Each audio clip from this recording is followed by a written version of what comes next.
So Trent Alexander-Arnold, left Liverpool. That's him gone. I mean, let's be honest. It's not a surprise at all. There's been a reason he's been dead quiet all season, and it wasn't a case of the fact that he was staying, was he? I mean, you never know what's really going on behind closed doors of that whole contract situation. But I think most importantly, there's going to be a lot. I've watched a lot of the stuff already today, and there's going to be a lot of kind of thoughts and opinions on everything that's going on with Trent from everybody that's a Liverpool fan or not a Liverpool fan and all that stuff. And at the end of the day, it's just how you feel as an individual about it, to be honest. Like, some people are going to be really pissed off about it and are going to absolutely hate him and are going to abuse him, and some people are going to understand this decision. And yeah, it's everyone's allowed to feel how they want to feel. Like, football is an emotional sport at the end of the day, and especially when it's a young lad that's growing up as a Liverpool player. And I'm on the side of, I don't get why you would want to go when Liverpool are at the stage that they're at. I know he's technically won two Prems now. He's won a Champions League. He's won the FA Cup. He's won the League Cup. He's won the Club World Cup. So yeah, from a trophy point of view, you can say that he's kind of done it all. But I think, as most fans, you always feel as if, like, I would only ever play for Liverpool, and that's it. It didn't matter who it was and what the money was. And yeah, for a group of people, I think that is the case. But there's other people that think differently, and it's all determined on where you're at in your life. And he obviously fancies the test of Madrid, and going to another country and living out there and being a bit more of a global superstar and being a bit more on the world stage is what you get with Real Madrid. And look, good luck to him. I'm upset. I'm frustrated. He's definitely future captain. At the end of the day, he knows that decision. He's never going to be in the echelon of Stevie G and all those guys, right? He's going to go down as like a McManaman, and not as bad as Michael Owen, but he's just not going to be in that Steven Gerrard bracket of Liverpool's, which is where he was heading if he wanted to stay and captain the club. So that's fine. That's his call, and he's got to suck that up and live with that as well. So that's kind of my thoughts on the Trent situation. There's nothing else really to say. Liverpool will lose a big weapon. Real Madrid, gain a really, really big weapon. And yeah, that's that. Good luck to Madrid, and let's hope we get them in the Champions League. And if Luis Diaz is still at Liverpool, which I hope he is, I hope he runs Trent ragged down that side. So yeah, that's all my thoughts on that. Getting into the weekend's games, I kind of wanted to go over quickly, just kind of maybe go over Cole Palmer yesterday. There was a lot of moaning and groaning, I felt like, from Gary Neville yesterday on commentary, which I was a bit like, it's a little over the top. And I'm not just saying this because it was against Liverpool, but I just want to go through his stats this season, and kind of explain my thoughts on Cole Palmer, because he did obviously say social media is full of trolls and idiots and that these days, and I don't disagree at all with it. But look, this season he's played 34 games, he's got 15 goals, and he's got 8 assists. So to be quite honest with you, that is pretty solid, and from a player of his caliber, that's in around where you want to be at this time of the season with a few games left. Just so everyone knows, in last season, 23-24, he played 33 games, and he gets 22 goals and 11 assists. So plays a game less than he's played right now, and he's got a lot more goals, but a couple more assists. So it balances itself out. And I think the thing for me with Palmer is, first of all, I want to comment on yesterday, is that yes, he was very good yesterday, and he had a couple of good movements, and he looked sharp and he looked bright. But that is against a team that's not fully at it, right? In Liverpool, that have just won the league, coming down probably off a couple of days on the beer, and kind of just living in the joy and getting to the last game of the season and going for the parade. So it wasn't an on-it Liverpool yesterday that he performed against, albeit still a good performance. So I just thought that was a little bit over the top. And for me, like, I'm giving out those stats and what Palmer's got so far this season and last season. Like, Palmer, for me, the problem has been this season is when he's started to be talked about in the bracket of those guys that do it every week at the highest level, he has dipped off. That is when he's dipped off. And look, that can happen, and shit happens in life and personal stuff and football stuff, and the team aren't at that level, and there's loads of factors to it. But the fact of the matter is, for me personally, he's dipped off at the time when everyone was starting to talk about him as being one of those guys. Let's just go through it. I did look into it a little bit this season, and everyone can kind of use these stats as they will. So his goals this season, he scored one against Wolves away, one against West Ham away, 4 against Brighton at home, 1 against Newcastle at home, 1 against Villa at home, 1 against Southampton away, 2 against Spurs away, 1 against Fulham at home, 1 against Palace away, one against Bournemouth at home, and then he scores the penalty yesterday against Liverpool at home. So that's been his goals. His assists in the same game, he got the one goal against Wolves. He gets 3 assists in that game. He's got an assist against Forest at home, another assist against Villa at home, West Ham at home, Spurs at home, and Ipswich at home.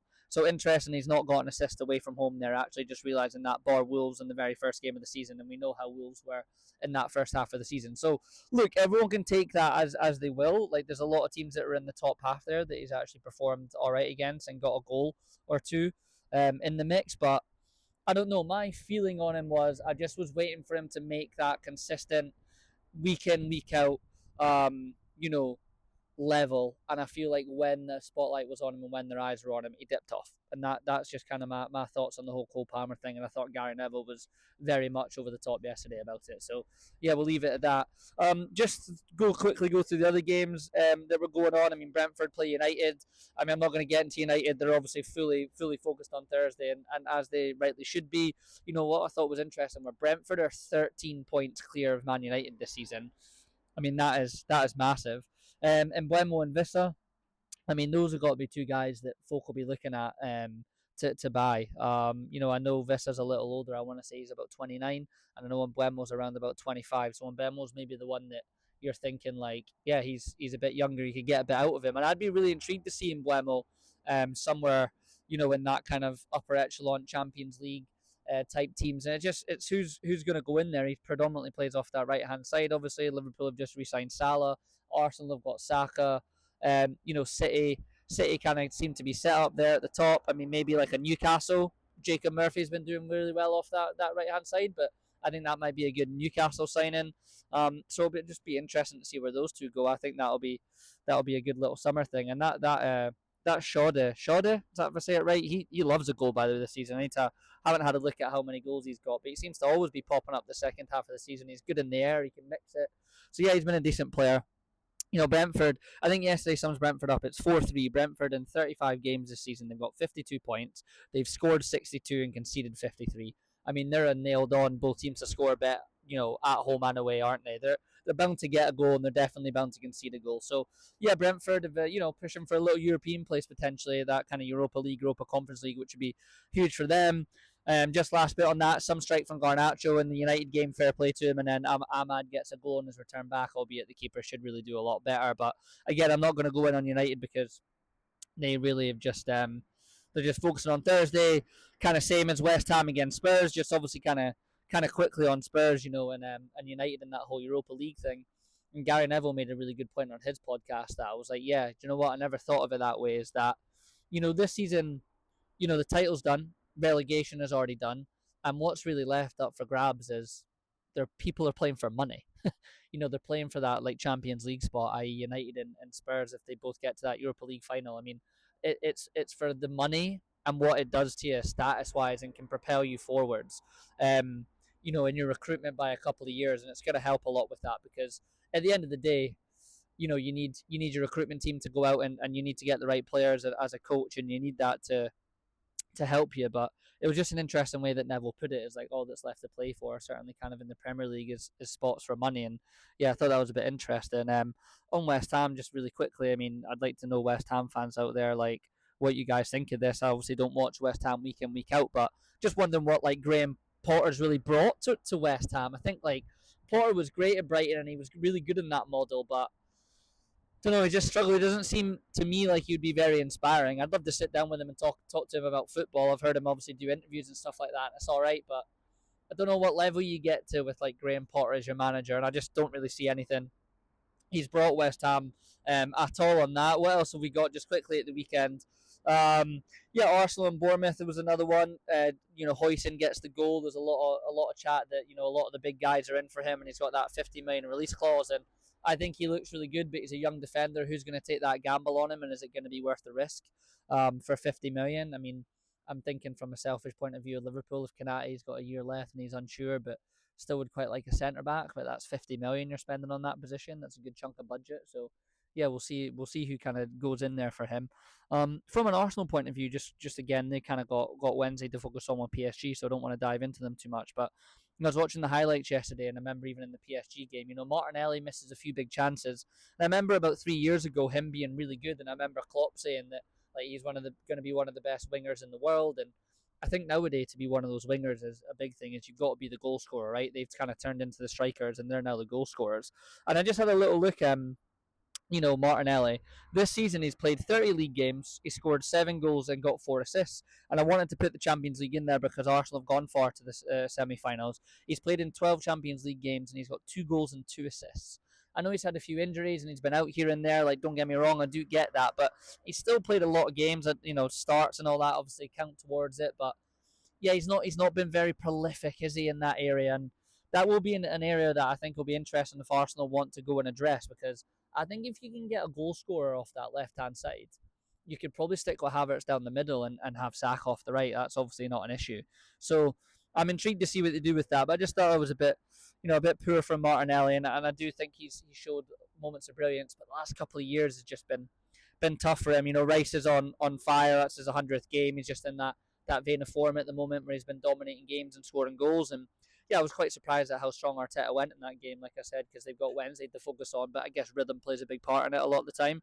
And then just kind of rounding it all off at the weekend, to be honest, City obviously beat Wolves 1-0 on Friday night. I just seen the highlights, but looked like they got a little bit of luck again. But I think when you work hard, you earn luck, and I think everyone can see City Pep just starting to like a couple of things about City, and what that kind of next evolution is going to be of his team next season. It's certainly finishing off in a positive place. I mean, they could come second in the league and also get the FA Cup. So in reality, I know they'd be quite far off the top of the table, but from a disastrous season, they've kind of really saved that, and that's not a bad season at all if they can get that in there. So they really are stumbling onto something, and that kind of just they'll be comfortable for the Champions League spots. I think they'll come third. Honestly, I think that actually pip Arsenal to second, especially if Arsenal get through against PSG. But even if not, they'll be a bit zapped. So yeah, City are back, and that's not good for everyone else.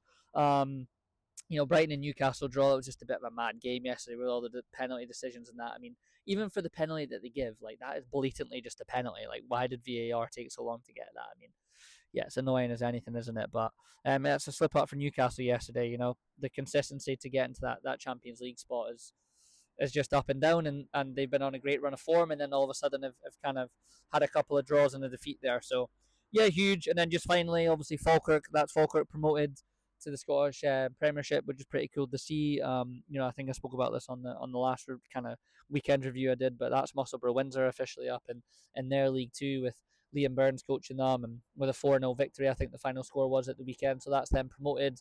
Nice for them. And then you've got the likes of Leeds and Burnley now coming up, and that's the Championship and all the playoffs ready to go. And I love watching those games. They're brilliant. So much again rides on those, and kind of as finish it off with what Neville said. I mean, I guess you kind of are playing for a money spot in those playoffs, really. I know it's the privilege of playing in the Premier League, but you're playing for that money that you get and that status that you get when you come up. So let's see what happens next season with the promoted teams. But I think that pretty much sums it up.